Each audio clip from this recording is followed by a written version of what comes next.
Përshëndetje të dashur shikues, jeni në shoqërinë e emisionit Familja ime dhe unë sot shpresoj që ju gjej mirë dhe në disponim për të shoqëruar me ne gjatë minutave në vazhdim. Interneti ofron një gamë të gjerë informacionesh nga të gjitha fushat, po ashtu janë të shumt ata që çdo ditë konsumojnë informacione të ndryshme, herë të sakta e herë jo. Ne sot do të fokusohemi tek informacionet që ofrohen për gratë shtatzëna, fëmijë të posalindur dhe në përgjithësi për çështjet familjare. Do të flasim rreth asaj se çka duhet pasur parasysh kur kërkojmë një informacion të caktuar nëpër internet, cilat burime duhen besuar dhe cilat jo, si mund t'i klasifikojmë burimet e sakta dhe shumë çka tjetër. Pra për të kuptuar më shumë rreth kësaj teme, ne në studio do të flasim me Albiona Beselica Beha nga portali bebaks.com, Laberie Qereti Sulejmani nën, edhe Jehona Binishi ginekologe. Po ashtu as kësaj radhe nuk kanë se si të mungojnë storjet e përgatitura nga koleget e mia gazetare Agnesa Demaj dhe Majlinda Lavashtica. Tani si zakonisht do ta shohim në vazhdim rubrikën e rregullt të këshillave, sjell nga kolegji Hajmerer. Qëndroni me ne.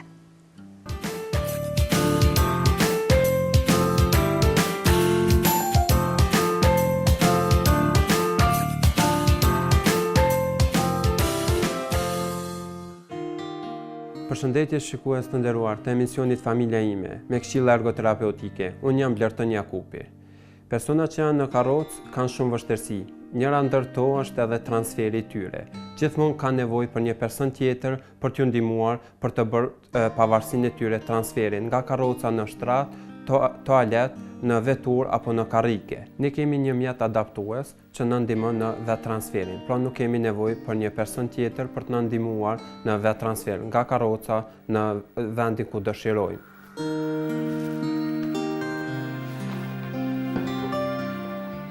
Mbrapa nesh është e vendosur një qese që na ndihmon që mjeti adaptues të jetë gjithmonë pranë nesh.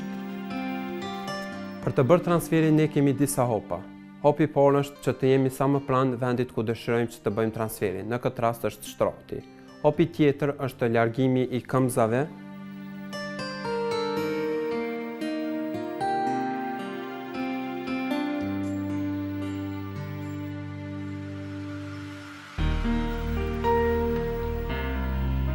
Pasi kemi bërë këtë, është edhe frenimi që të mos shkojmë mbrapa me karrocë.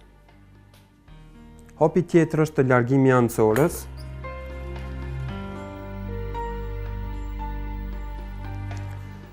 Ne për të pasur gjithmonë një mjet adaptues pranë nesh, mund ta vendosim mbrapa karrocës, drosën.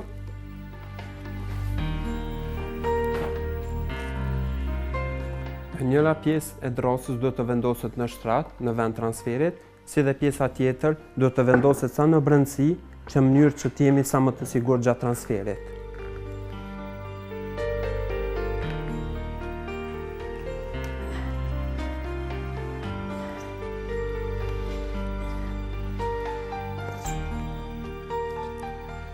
Pra ky ishte transferi. Ky është një mjet adaptues, një dros me gjatësi rreth 80 cm. Duhet kemi parasysh që drosa duhet të jetë e lehtë në përdorim, gjithashtu të ketë një forcë për të bartur peshat. Dy skojët e saj duhet të jetë e gryer me letër zolli, duhet të jetë 7 mm.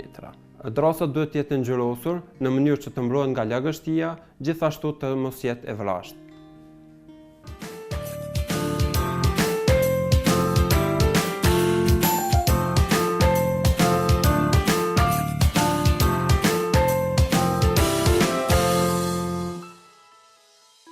Kushdo mund të vendos çfarëdo lloj informacioni në internet, prandaj ne kemi nevojë të përdorim aftësi dalluese dhe të mësojmë që të mos tregojmë naiv dhe të besojmë çdo gjë që lexojmë. Kushdo prej nesh që dëshiron të marrë informacione të sakta, duhet të përcaktojë një burim të besueshëm.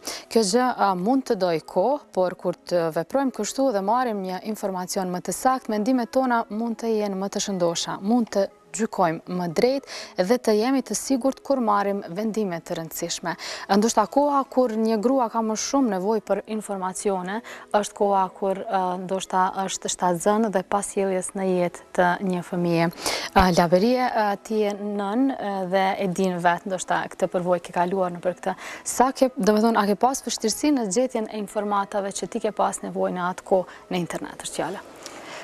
Po, së pari mund të mund të flasë edhe si ndoshta psikologe, sepse jam psikologe me profesion, po ashtu edhe nënë, edhe qasja në informacione të besueshme, të sigurta, edhe të menjëhershme është pak e vështirë, edhe ekzistenca e portalive të shumta të bën edhe më konfuz, kështu që unë përmes shoqërisë në Facebook kam has në këtë webfaqe, Beba Viskas, edhe kom hy, e kom kontrollu, e kom pa se të gjitha informacionet të cilat janë të përmbledhur aty, mund të drejtojnë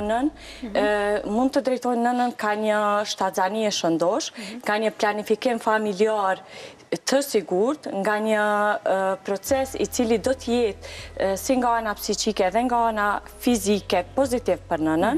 Pastaj e kom pa që edhe baballarët janë të përfshirë aty, edhe bashkëshorti im është ndirë edhe ai mirë kur e ka pa që ka informacione aty për baballarët, si mju qasë shtatzanis, në cilat aspekte duhet me përkra, dhe po ashtu edhe kur ka ardhur dhe procesi i lindjes, ka pas informacione të shumta edhe... Ka qenë përgatitur? Po, ka qenë sa i përket fazave të lindjes, sa i përket lindjeve me prerje cezariane, mandej ka qenë informatat sa i përket gjedhënjes, sa i përket vështirësive të cilat mund të përcjellin njën edhe gjatë shtatzanis, po edhe pas lindjes së fëmijët.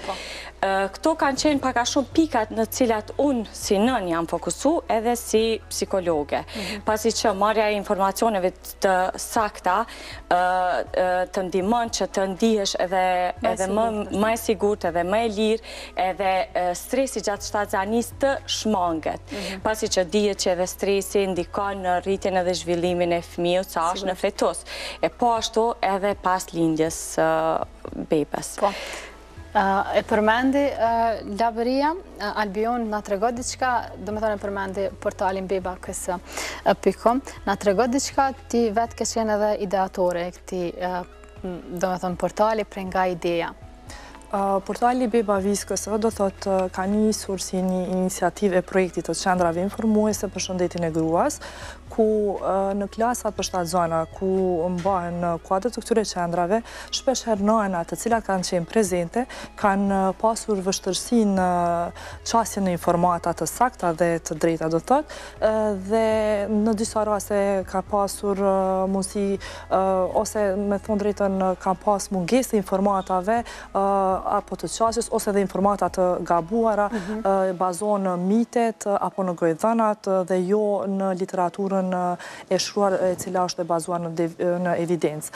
Çka e karakterizon vefaqen tonë në krahasim me vefaqet e tjera të ngjashme, është se vefaqja Beba Viskas do thotë është i vetmi portal i cili mbahen të 6 kategoritë, qoftë për shtatzanin, për lindjen, për gjithënjen, kujdesi për nënën dhe foshnjën, për baballarët, pjesën e vështërsive, dhe gjitha këto kategori janë të bazuara në fakte, në dëshmi nga Instituti i Hulumtimeve March of Dimes, si dhe një pjesë është marrë nga Organizata Botërore e Shëndetësisë. Po, do më thonë pjesë e këtij portali janë edhe pyetjet që dërgojnë lexuesit. A janë të shumtë ata që ju shkruajnë dhe sa po arrini me i kthy përgjigje? Kjo puna e pyetjeve është pak më, domethënë është një risi në webfaqen bebaviskas.com. Mirë po rëndësi shumë të veçantë siç e përmendi edhe Albiona që është ideatore e kësaj faqe, është shumë e rëndësi të dhënat të cilat janë shumë të sigurta edhe janë marrë do të prej March of Dimes edhe gjithsesi janë gjatë përkthimeve janë konsultu edhe mjekët specialist në mënyrë që me qenë sa më të sakta dhe janë evitu ato paqartësitë cilat do të shkaktonin konfuzitet tek pacientët edhe tek gratë të cilat dëshirojnë me marrë informacion. Dhe ajo është rëndësia më kryesore e kësaj faqe sepse jep dhëna të sigurta edhe gratë sidomos nënat që janë për herë të pa shtatzane, kanë nevojë për informacion sigurt edhe të qartë, aty munden me undi shumë të qeta edhe me marrë informacionin e duhur në fakt. Soj përket pyetjeve, ato kanë fillu, do të thotë gradualisht, kemi, do të thotë pyetje nga problemet më të ndryshme, sidomos të shtatzanit e para, aty fillojnë ato dilemat edhe frikat, edhe do të thonë si një non shtatzane për herë të parë, gjithmonë ka dilema edhe frika ma shumë se që duhet në fakt. Do të thotë në atë aspekt ka më shumë pyetje, nanat për herë të dytë janë më pak aktive në fakt.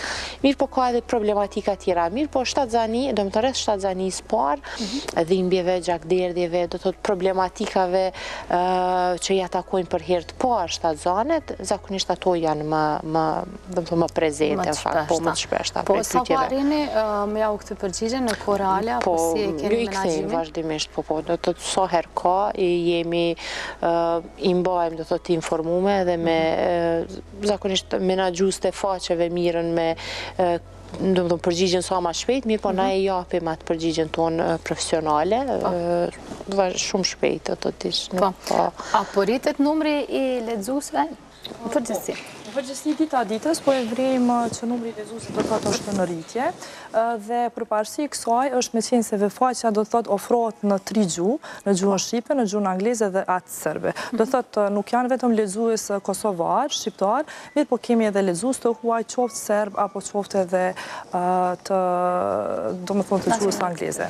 Kështu që kemi vrejt një rritje sidomos në muajt e fundit, me qenë se faqja është lansuar në vitin e kaluar, do të thotë në muajin korrekt, dhe nga jo periudhë do të thotë kemi pa që fluksi i lexuesve është në rritje. Po, a cila është ndoshta rubrika më e kërkuar, a keni mujt me dallu? Po, në kohën e fundit kemi vrejt, në fillim ka qenë rubrika e shtatzënave, do me thonë, shtatzania në përgjithësi. Kohën e fundit, për çudi, do të thotë pjesa për baballarët, ka fillu të lexohet ma tepër. Nuk e kemi prit mirë, po kjo ka qenë risi. Kjo ndoshta është jeni i vetmi portal që e keni këtë rubrika, po? Kjo edhe na dallon prej të tjerëve, do të thotë se ky portal ofron, do thotë, një ikon, një rubrikë të veçantë vetëm për pjesën e baballarëve, se si të qasen në shtatzanin e gruas, mandej si të përgatiten për procesin e lindjes, si ta përkrahun gruan, mandej edhe pjesa e paslindjes, ku përfshihet edhe ndihma nga ana e bashkëshortit në kohën e depresionit të paslindjes, në rritjen e fëmijës e kështu me radhë. Pjesa e gjithëdhënies, edhe pjesa e gjithëdhënies është bajegi shumë e lexueshme, do të thotë se shumë nana pas lindjes pastaj kanë atë problemin tjetër, do të thotë dikush ka probleme me gjë, do të thonë me rrjedhjen e xhirit edhe duke përfshi edhe pak atakimin edhe nga depresioni postpartal, ajo sekretimi i xhirit paksohet edhe fillojnë ato problemet. Kështu që edhe pjesa e gjithëdhënies edhe e ditëve të para të foshnjërisë, edhe ajo pjesa të përfshihet, do të thonë edhe ajo është pjesë bajegi që shumë është e lexueshme edhe për cilët. A parashtrojnë pyetje edhe baballarët? Cilat janë shqetësimet e tyre më të shpeshta? Po, edhe baballarët parashtrojnë pyetje më shumti me problematikën e siç e thekë Albiona dhe të depresionit postpartal, sepse shohin që ka një ndryshim tjetër tash në gjendjen e bashkëshortës së tyre. Po, do të thotë duke llogaritë që shtatzania është një ndryshimi primar që i atakon ata si familje, si etnitet familjar. Pastaj gjëja e dytë është edhe depresioni, që është shumë ka rëndësi bashkëpunimi i bashkëshortit në rastin e depresionit, do të thonë kuptimi, çësia pozitive, edhe ajo, do të thonë aftësia me bind bashkëshortin që kjo është fazë kalimtare, se me të vërtetë dikush mundet me qenë shumë i rëndë, do të thonë duhet me shku deri në trajtimin me antidepresiv të shkallës më të lartë. Kisha dashur pak më të lidh këtu tek pjesa e depresionit. Fillimisht me njëherë pas lindjes, shumica e nanave përjetojnë baby blues. Edhe shumica e tyre nuk e din se çka janë baby blues. Do me thonë trishtim, çara, pandal, mandej edhe e gjithë familja hyn në atë stresin e përgjithshëm edhe nuk din se si ta menaxhojnë. Zakonisht baby blues është kalimtare, kalon për deri në 2 javë. Mirë po është shumë e rëndësi të gjitha nanat me kushtu vëmendje kësaj pjese, pasi që mund të shumë lehtë me kalu në depresion postnatal. A kemi informacione në internet se si të i kalohet kjo? Po, ka informacione, zakonisht duhet përkrahja e bashkëshortit, e përmendi edhe doktoresha Johona, mandej përkrahja antarëve tjerë të familjes, mandej ndihmesa rreth foshnjës, pastaj nana ka nevojë me dalë, me pi një kafe, mi kushtu pak rëndësi vetës, në mënyrë që mos të ndihet e vetmuar, mos të ndihet e humbur. Kështu që kjo është shumë e rëndësi për gjitha nanat, edhe i kisha ftu që të hynë, të lexojnë, s'pari për baby blues, mandej edhe për depresionin postnatal. Nëse e shohin që simptomat po përkeqësohen, nëse e shohin, sepse janë të listuara në webfaqe, janë shumë mirë sinjalet, mandej faktorët kontribues, i kisha lutë gjitha nanat që t'i lexojnë edhe baballarët, edhe antarët e tjerë të familjes, pse jo, që të drejtohen tek specialistët e kësaj fushë në momentin kur e shohin që ato po përkeqësohen. Po, për ata që hezitojnë të shkojnë me njëherë tek mjekët, sa po ofron Beba Viskës portali ju informacione për këtë tim caktuar për shembull? Kohën e fundit kemi fillu edhe me video, do thot, përveç informatave, kemi fillu edhe me video, edhe besoj që për secilën temë, brenda këtyne rubrikave, ka material mjaftueshëm. Gjithë secili mundet me gjetë vetën, mirë po sidoqoftë në raste specifike, edhe vetë kur adreson, do të thonë edhe me pyetje, ne i propozojmë që të bëjmë vizit apo të i drejtohen ginekologut apo mjekut familjar. Po si mund të adim për shembull një nënë e re, si mund t'i klasifikoj cilat informata janë sakta apo jo nga interneti. Nuk bëhet fjalë tani për faqen tuaj, por në përgjithësi si mund të adim çka bën dhe çka nuk bën, cili është burimi besueshëm dhe cili jo. Nga përvoja juaj. Në shumicën e rasteve mendoj se nëse i referohemi referencave, do të thotë, nëse i kontrollojmë nëse kanë referenca, edhe i hulumtojmë ato referenca, atëherë kjo kish me qenë një pikë që me rrit vetbesimin për atë portal apo për atë informat. Mirë po në kohën e fundit kam vretur se janë krijuar disa grupe ku nënat shkëmbejnë përvojat mes vete, edhe në shumicën e rasteve këto përvoja mund me qenë të dëmshme për fëmijën apo edhe për vetë nënën. Prandaj gjithmonë duhet të bazohemi në llojin e webfaqes që po e kërkojmë, në llojin e materialit do të thotë që po e kërkojmë, në rast se ka referencë dhe sa mundemi ka mënyra edhe të ndryshme nëpërmes internetit, cilën mundem me vlerësu, me marr mendime se sa është e përshtatshme edhe nga ana e të tjerëve, apo edhe nga ana e profesionistëve shëndetësor. Po, doktoresha Albiona e përmendi që domethënë sidomos në Facebook janë krijuar disa grupe të mbyllura që domethënë shkëmbejnë përvojat në mesveti nënat, por kur është e pranueshme të pranohet një përvojë e një nëne tjetër dhe të aplikohet edhe tek vetja, kur jo, ku është ai kufiri? Ajo shumë individuale, sa një paciente e merat si informacion të gatshëm edhe të besueshëm, aty në fakt ne nuk mundemi me ndiku si shoqëri, sepse varësisht prej grupit, aty servohen edhe informacionet ndryshme. Mirë po, çka është me rëndësi që në të ardhmen është në plan me u kriju edhe në webfaqen bebaviskës.com, është një grup i tillë, mirë po me një mjek në brendësi, do me thonë të grupit, që ato informacione që japin nënat njëra tjetrës, do më thonë ti mohoj ose ti pohoj një mjek, po, do thotë që mu shpesh mbjen me lexu që si grupet mbyllura, do thotë edhe shoh që japin nga njëherë disa informacione për mu, nështë është keq mu shprejon shumë banale, mirë po për një nane cila nuk ka të bëjë me mjekësi, do thotë ajo e merr ashtu si të gatshme.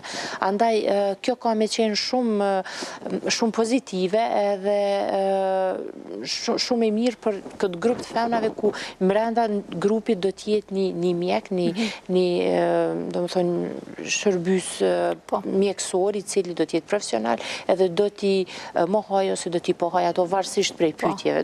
Këtë lloj grupi e kisha përkrahën në fakt. Thotë që në njëjtën kohë t'i jep dhënat sigurta, do të informacionet sakta. Ka edhe shumë të tillë që konsultohen me njëra tjera tjetrën edhe në lidhje me ilaqet. Po, edhe në lidhje me ilaqet, po. Shumë shpesh më ka ra, shumë mire përmendim ka ra, do të me përmend, mu ma ka dhonjë mjeku që t'ilaq, shka po menani, do të ti kur e konteston mendimin e mjekut edhe pyet një grup femna cilat s'kan të bëjmë me mjekësi, ajo është për një me shumë... Ose kundërta e kam fëmijën me këtë problematikë cilin e ilaqma. Po, edhe kjo më ka rastisme, po, do më thonë ndodh, ato nuk janë grupe cilat i kisha preferu shumë me u bazun to, do thot me i marë ato si grupe sigurta dhe me marë informacione sakta. Si do që tjetë e keni një mjek tash fatmirësi shumë portale, po kanë, do thot, rubrika pyes një mjekun ku ti mundesh me u drejtu edhe dikur nështë mas një kohë jo shumë gjatë e merë një informacion, po e dim prej kujt e ki marë, është transparenca aty është emri, ka shumë portali që kanë emrin e mjekut edhe cilin gjatë shpresojmë edhe ne do ta kryojmë tek beba viskës.com që të kemi do të një mjek në aspektin shëndetësor që t'jep informacion sigur sa do pak. Po ndërlidhna edhe në pak të këto grupet apo forumet, cilat si që e cekje dhe doktoresha, normal që janë shumë shqetësuese në momentin kur merr terapi, mirë po e kanë edhe anën pozitive të informatave, për shembull, një nën e re nuk e din sakt për secilën problematikë, se cili doktor i sakt duhet. Numra telefonit apo propozime këto janë shumë të mira cilat mundesh me gjetë këto grupe. Ne në historie kemi sjell disa prej webfaqeve ndërkombëtare, cilat janë më të njoftuna dhe gjithashtu cilat bazohen në referenca siç e përmendja dhe Albiona, cilat sigurisht që pa tjetër duhet t'jenë me referenca për me qenë sigurta që me i apliku.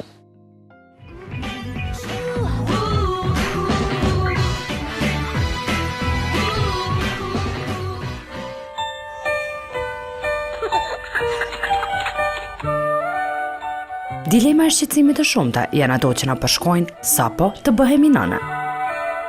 E vendimet shpeshher janë të ngutshme dhe vizitat tek mjeku të panevojshme për çdo vaj lëvizje më ndryshe apo edhe të shtim të poshnjave. E ka diçka që na bën më të arsyeshme dhe më të informuara për rritjen e bebeve.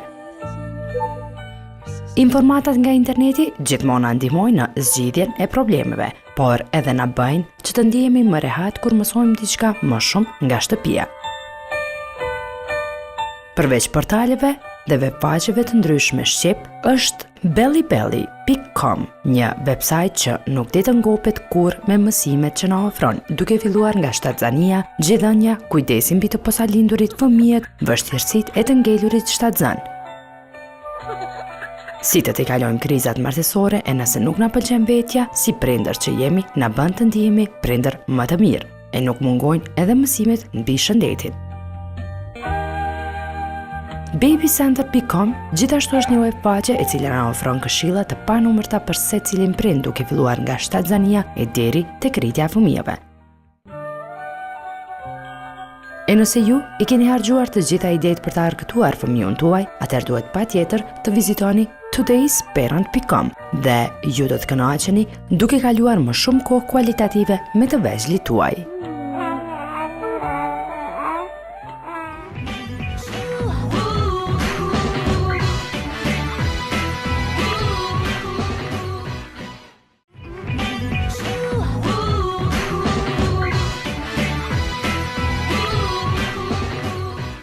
U rikthyem sërish në studio, Lavërie, ne folim pak më herët në lidhje me këto grupe. A je pjesë ndonjë grupe dhe a ke marrë ndonjë informacion të sakta po të gabuar nga shkëmbimi përvojave me nëna tjera?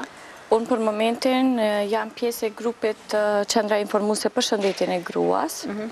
Ajo është e cekur edhe në webfaqen apo platformën Bebavis.ks, ku Qendra Informuese për Shëndetjen e Gruas ka formuar klasa në Qendrën Klinike Universitare, në departamentin apo në klinikën e ginekologjisë, edhe aty ka marrë informata se si nonat shtatzana shkojnë, marrin informata rreth shtatzanisë, rreth procesit lindjes, rreth gjithënjes, rreth shëndetit fëmijës, por edhe shëndetit të tyre, edhe rreth vështirësive të cilat i përmendëm më herët.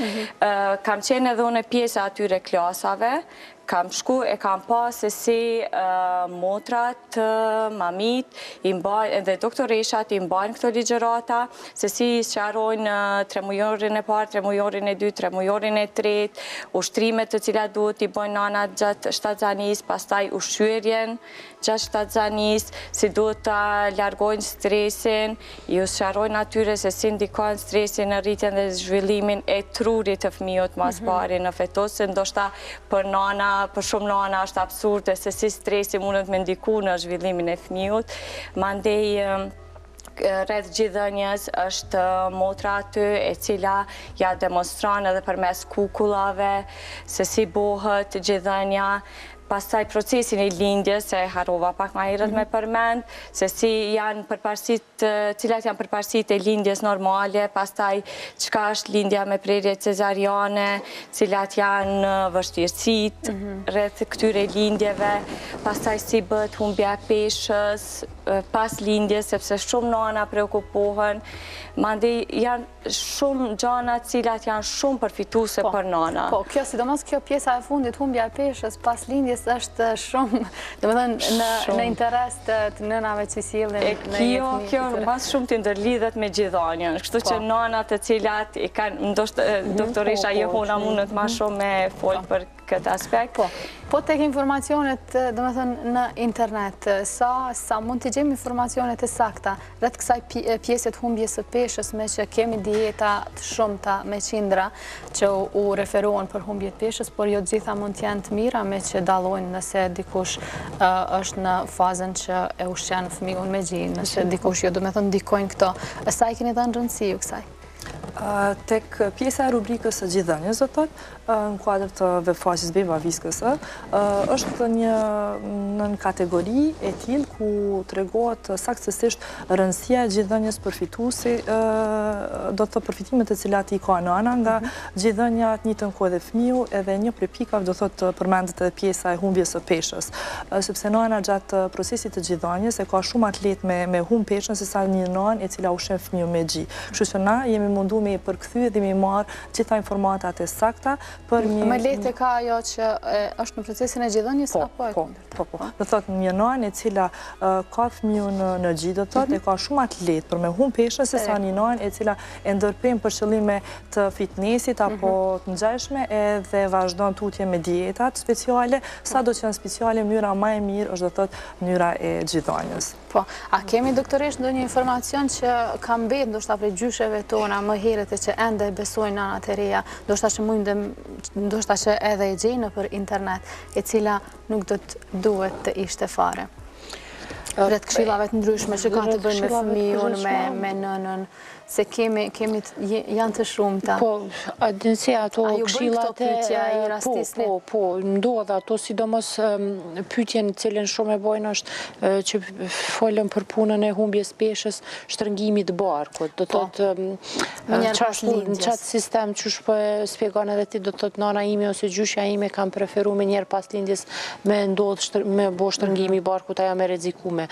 Okej, nuk është që ka ndoj rrezik shumë potencial, mirë po tek lindjet, për shembull me prerje cezariane, shtrëngimi i barkut në muajin e parë nuk preferohet, sepse është gjithmonë plaga e cila është në pjesën e poshtme të barkut, edhe e cila do thotë mundet për shkak të shtrëngimit edhe mbështjelljes mund të djersitet edhe të krijojë një infeksion lokal plagës. Andaj më shumë çka preferohet, ajo që ndron që shtrëngimi i barkut do të ndihmonte, mirë po si tha edhe Albiona, është ajo efekti, mekanizmi të gjithënjës, do më thonë të tajimit të hormonit, i cili do të gjatë gjithënjës tajohet një hormon oksitocin prej trurit që ndikon mitra me u kontrahu. Dhe vazhdimisht nana kur e ka fëmijën në ngji ndjen dhimbje në fundin e barkut, gjë që është edhe një prej pyetjeve të vazhdueshme që e bojnë, pse kam dhimbje të barkut gjatë aktit të gjithënjës. Ajo është shumë normale dhe është shumë e mirëseardhur kur ka, se i bjen që mitra po të kuret në fakt. Në këto raste do të ishtë preferu ndoshta një shtrëngus të poshtëm, do të po jas me mbajt, mirë po jo me ndodha ajo... Po, në harastis me dëgju dhe që thonë me njëherë pas lindjes normale është fjala, është mirë të lidhet barku që të mos me një lloj mbetet. po jo si mirë, po jo aq shtrëngimi mekanik, do të thotë kjo është e lejuar, po, është e lejuar, nuk është dëmtuar. Do të thotë jo në masë tash po bën pak edhe në mënyrë agresive me ardh deri tek dobësimi shumë i shpejt, ajo do të ndodh me kohë, mirë po jo në mënyrë agresive me ardh deri tek shtrëngimi dhe me shkaktu më shumë dëm se sa benefit. Me një fjalë, interneti është i dobishëm, kemi informacionet shumëta, me miliona ndoshta, por që do të thotë duhet të kemi kujdes që të dim të klasifikojmë, do me thonë, unë shpresoj që do të shtohen sa më shumë portalet të tilla siç është ky e juaj dhe do me thonë të konsumojmë informacionet sakta dhe të dobishme pse jo. Faleminderit shumë që ishit pjesë e emisionit ton. Në fund shkojmë historien. Ne kemi dalë një qytet dhe kemi pyet, do me thonë, nana se sa i marrin informata dhe ku i marrin. Ato, do me thonë, shumica prej tyre gjatë rritjes dhe zhvillimit të fëmijëve të tyre kanë hasë edhe në internet, do me thonë, për portalet i marrin disa informata të cilat atyre ju kanë nevojit, kështu që cilat informata i kanë marrë ato dhe sa kanë qenë dobishme i shohim në historie.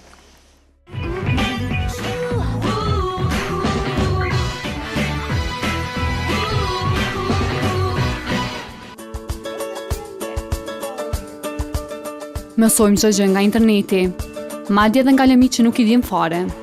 Në masë të madhe këto informata merren edhe nga prindrit, sidomos kur ata kanë fëmijën e parë. E falë këtyre studimeve, numri vizitave tek mjeku është zvogëluar. Kjo si rezultat i portaleve të shumta që përmbajnë informata të kësaj fushë, faqe këto të cilat janë bërë shumë të rëndësishme. Portalet e ndryshme janë bërë një hap i madh për prindrit. Këshilla dhe informacionet që ata po marrin përmes tyre janë mjaft të kënaqshme. Unë zakonisht kam qenë fokusuar më shumë në portalin informativ Beba ime, gjatë fillimit të shtatzanis. Gjithashtu pas lindjes së vajzës kam qenë e abonuar aty. Gjatë përcjelljes së prej muajit parë deri në vitin e parë të lindjes, do më thonë, mi kanë dhënë të gjitha informatat e zhvillimit të foshnjës. Ka dhe portale tjera që trajtojnë problemet të kësaj lëmie. E ndarja e përvojave me nëna, pyetje dhe këshilla që ato marrin nga mjekët e profileve të ndryshme janë më së të nevojshme për to.